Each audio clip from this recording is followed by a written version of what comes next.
WRX is a classic. For more than 30 years, it's been a staple of the hot hatch market, most often seen with its iconic blue paint, yellow accents, or a reddish STI badge. But the WRX aesthetic is aging, all while hot new competitors like the Toyota GR Corolla arrive, and other classics like the Honda Civic Type R get full, fancy makeovers.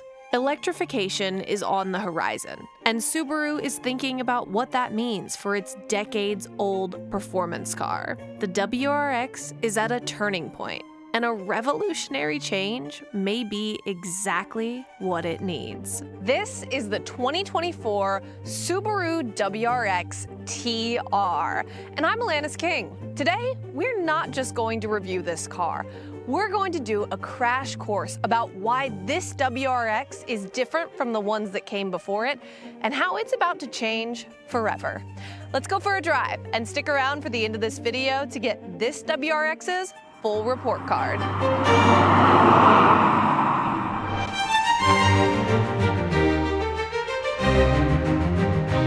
The Subaru WRX launched in Japan in 1992 as an all-wheel drive rally monster with a turbocharged 4-cylinder engine. WRX stood for World Rally Experimental, with the X after the E. And that meant Subaru was about to kick up some major dust in the world of rallying. The Subaru team won championship after championship in rally, and the car's iconic blue and yellow liveries remain a staple of the brand. The WRX street car has been through 5 generations since. For the first 3 generations, including the iconic Bug-Eye 2nd Gen, the WRX was part of Subaru's Impreza model line. When the 4th generation launched in 2015, Subaru dropped Impreza from the WRX name. The Impreza still exists today and is sold as a separate model from the WRX.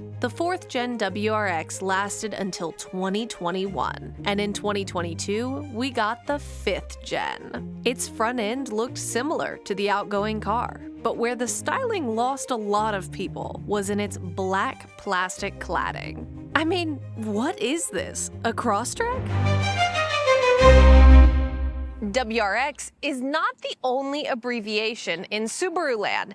There's also STI, which stands for Subaru Technica International. You see STI on a lot of WRXs, and that badge denotes that they're the hardcore ones. Subaru launched STI in 1988, a few years before the WRX came around, as its performance and motorsports division. But you'll notice, this WRX does not say STI on it. It's the TR instead. The base 2024 WRX starts at $33,000 in the American market, and there are 5 trims of the car. The TR is the 4th most expensive, with a starting price of $41,655. And currently, it's the most expensive WRX trim you can get with a manual transmission. The trim above it, which is the $44,000 GT, is only available with a continuously variable transmission. Back in the day, TR meant tuner ready. It was a stripped-down, less expensive WRX, and the idea was that Subaru would sell you a bare-bones WRX that you could immediately modify. In comparison, the modern TR is a little too ritzy. I mean, look at this. Not only do I have power Recaro seats in here, but they're also heated. The tuners are gonna love this, especially the price. And you know what I love? Apex coffee roasters. Apex is a huge supporter of cars, motorsports, and everything like that.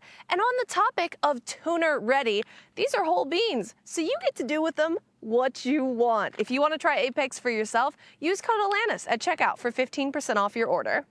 Definitions aside, the TR is really all we've got right now, because the STI is gone, at least temporarily. Subaru debuted the 5th generation WRX in 2021 for the 2022 model year. And because WRX and STI go hand in hand, everyone assumed that an STI model was on the way. But in March of 2022, Subaru released a statement on STI. It said, "As the automotive marketplace continues to move toward electrification, Subaru is focused on how our future sports cars and performance cars should evolve to meet the needs of the changing marketplace and regulations. As part of that effort, Subaru Corporation is exploring opportunities for the next generation Subaru WRX STI, including electrification. In the meantime, an internal combustion engine WRX STI will not be produced upon the new WRX platform." Last year, a bunch of automotive publications reported about a new Subaru trademark in Germany, STE, likely an electric play on STI. Automakers say and do and trademark things all the time, and those things can easily change. But for now, the message is no WRX STI on this platform as a gas-powered car, and the next one may have some sort of electrification. That's a real shame for this generation of WRX, because although the TR is a fine choice for enthusiasts, it doesn't have that little badge that says performance version. Think about it, you have the GR Corolla, which has a red and black GR badge that says, "Hey, I'm cool." You have the same thing with the Honda Civic Type R and SI, or the Hyundai Elantra N. You have a little tiny badge that gives you and everybody else a little dopamine hit when they see it. The TR doesn't have any of that at all. But the WRX and the STI have hit something, a crossroads. Will they change forever, or is this all just talk? We'll have to find out. For now, we're talking about this car, the 2024 Subaru WRX TR. This car makes 271 horsepower and 258 pound-feet of torque from a turbocharged 2.4-liter four-cylinder boxer engine. All of that goes through a 6-speed manual transmission to all four wheels through Subaru's Symmetrical all-wheel drive system. Two little fun facts about this engine. One, it has an actual dipstick, which not all modern cars do. And two, your engine oil filter is right here. I know if you're watching this, you have probably changed your oil and been under a car and twisted out that engine oil filter and just had goop fall down toward you or on you. Not here. You twist it and pull it up. You typically see four-cylinder engines in what's called an inline-four arrangement, where the cylinders are in a line and they're oriented somewhat vertically. This is a boxer four, which means the cylinders are oriented horizontally and they punch outward like a boxer instead of upward like a really short boxer. There are some performance benefits to a boxer engine, but there are also some really big complaints, and perhaps the most famous ones is spark plugs. Typically, if you have a four-cylinder engine, it's really easy to reach the spark plugs, but on this car, you gotta dig for them. Another really cool thing about this is that we have a top-mounted intercooler. It's not up here, it's right here, meaning this big hood scoop is functional, and it's feeding air right here. The 2024 WRX TR starts at $41,655, and this one only has one option on it.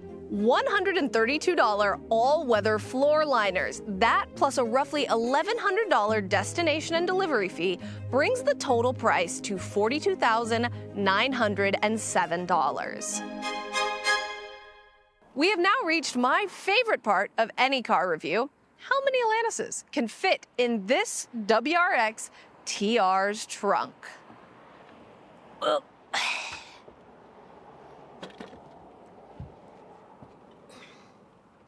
Not a bad trunk opening here, honestly. Quite ergonomic for me.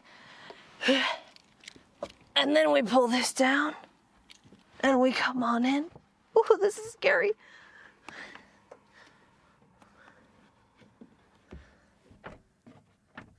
This is like, honestly, a solid 2 Atlantises. I could back all the way up and then bring another Atlantis in. This thing's deep. Nice job, Subaru.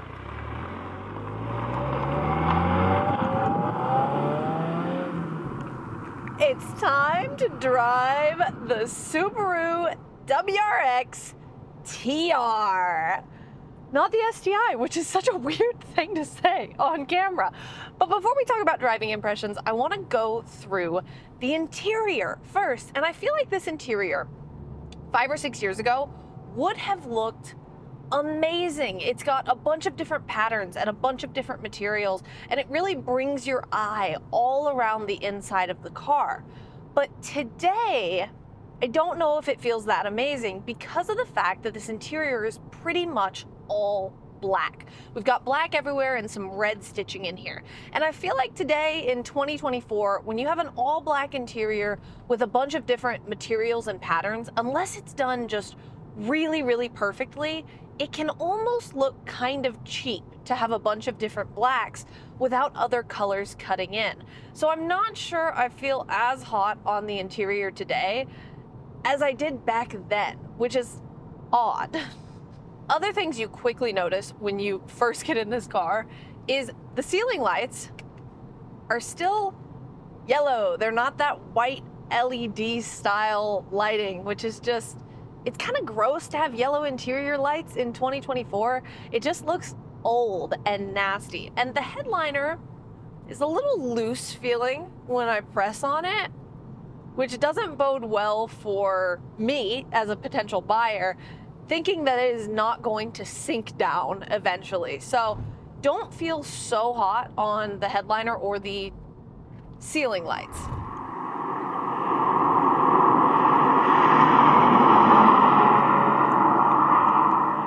Some things that are really cool about the interior of this WRX is manual handbrake, because after all, WRX is World Rally Experience.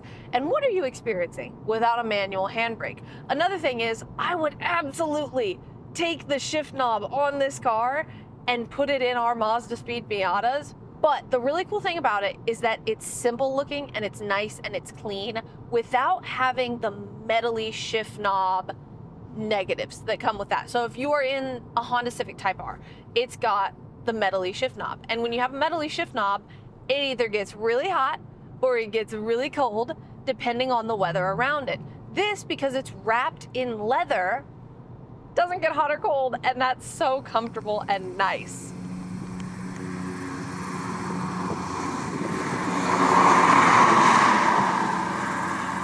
There is pretty much no piano black on the inside of this car, which is fantastic. The only thing you could consider piano black on the inside would be the touch screen, which is massive and we'll talk about in a minute, which you can get fingerprints and dust all over. But aside from that, just actual accents wise, there's no piano black. I'm also sitting in Recaro sports seats, and something I love about these Recaros that I'm in right now is the fact that they don't squeeze me to no end. I often get in sports cars, and because I'm built different, I have wider hips than a lot of people who would buy this car, I don't really fit in the sports seats very well. These Recaros are wide enough that I can fit in them and they don't just squeeze me to death. But also when I'm going around a corner, like right now, I feel like I'm pretty solidly in the seat, which is a nice thing to feel. The back seats in this car, I've gotten in the back, and I do not have a lot of headroom as a 5'8.5" person, but I do have a lot of leg room, and that is nice. The one thing you also don't have? Vents. So if it's really hot or really cold outside, forget you. You're either gonna be sweating or shivering.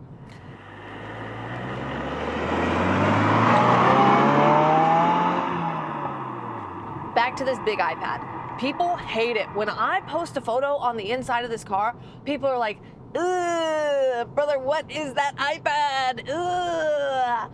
And I'm like, you know, I understand your complaint, and it was a little jarring when I first got in the car too. I was like, ugh, that's a big iPad. But again, I am a brainwashed Apple CarPlay user. And when I put Apple CarPlay on the giant iPad, it's not so bad because it's just a giant iPad with Apple CarPlay on it. So if you use Apple CarPlay, don't stress about the giant iPad. You'll be fine. The thing I would stress about and do stress about is the gauge cluster.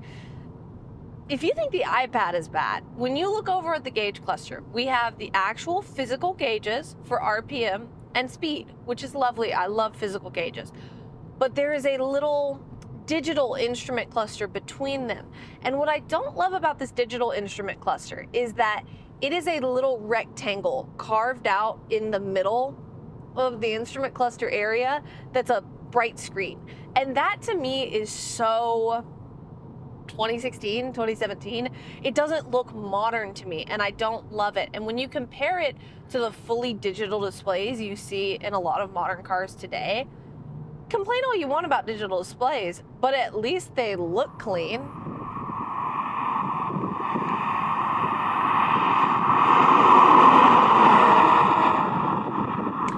Now let's do driving impressions. Why don't we?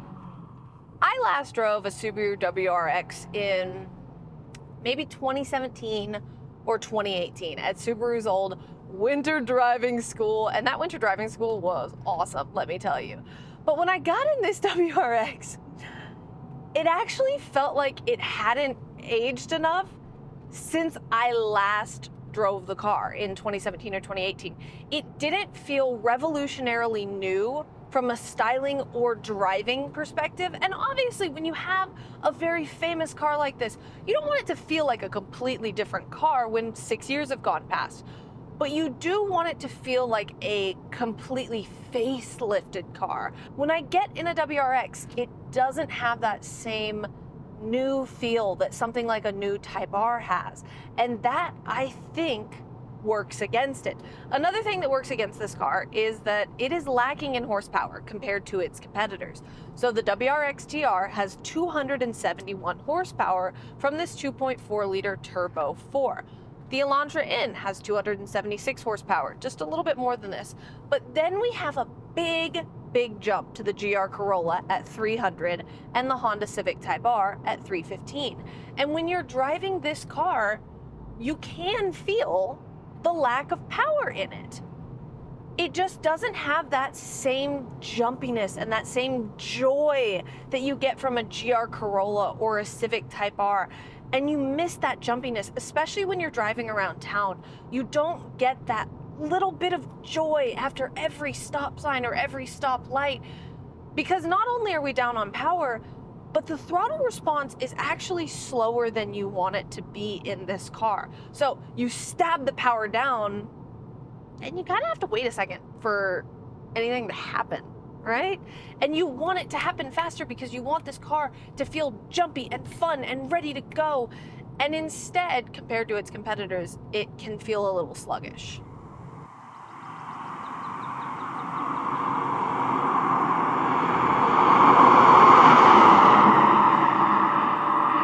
Another thing about this car is the steering does feel a little numb. It's not communicating as much to me as I would like it to. The pedal feel is totally fine. To me, the clutch pedal is quite light. Very easy car to drive. If you wanted to teach someone how to drive stick on this car, it would not be super hard, and it's quite easy to drive. The accelerator pedal is a little non-existent. You know, it feels a little airy actually, which I don't love. I wish there was just a little more tension there. Shifter feel is another thing I always love to talk about, and shifter feel is personal preference. I love when a shifter is extremely clunky, like in the GR Corolla. This shifter is kind of a mid-step between light and clunky. It clunks up and down, but it's not super hefty when it clunks up and down. It's a little light, but it has feeling there, which is nice.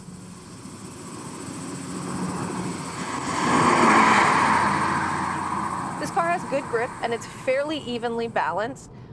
One thing that is kind of a knock against it, but kind of not, is that the shocks are extremely stiff. So when you're out here having fun and doing some spirited driving, it's great. But when you're driving around town, it is stiff as can be, and you will just bounce around and jostle, and your passengers will be like, oh, bro, what is going on in this car of yours? I like the WRX. I like how it drives. I like how it looks. And honestly, even the plastic black cladding has grown on me a little. But I think the fundamental problem with this WRX is the fact that it hasn't quite kept up with its competitors in aesthetic or in its capabilities. You look at the horsepower figures. You look at the fact that the interior just hasn't been fully remade, and you go, it doesn't fully hold a candle to some of the cars it competes with. And there will be a new WRX at some point very, very soon, and it'll probably be a really, really, really redone WRX. Will it fully change the idea of the WRX? Hopefully not, because the WRX is a great idea. But if it can update it in a way that its competitors have been updated, I think it'll be good.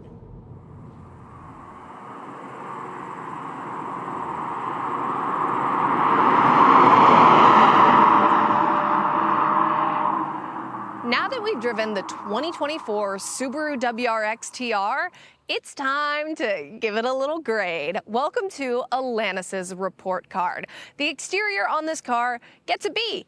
It honestly has that classic WRX look. It's cute, but I cannot get over the plastic cladding and the just generalization of this car. It just doesn't feel as hardcore as I feel like it should.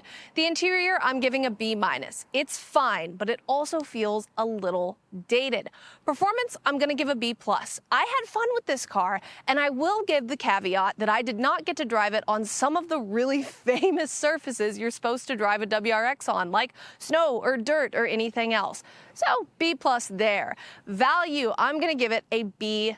It is really cool that you can get a $33,000 WRX, but this TR is $43,000, and compared to the market, it just doesn't quite stack up. Would I take this car on a road trip? Yes, I would, and I absolutely love that the seats are really functional and comfortable for me. Overall, I give this car a B. It's fine, but it's got some room to improve, and I think it will soon. The Subaru WRX, as we know it, is about to change. It's been a staple of the hot hatch segment for years, but it also feels like it's not reinventing itself at the rate that its competitors are. In some ways, that's charming. In others, it's a knock against the car. We don't know what the future holds for the WRX. Will there be another STI? What about an STE? Will it keep its classic looks and driving feel, or bring something totally new to the table? I don't know. But when you're at a crossroads, you gotta make a choice.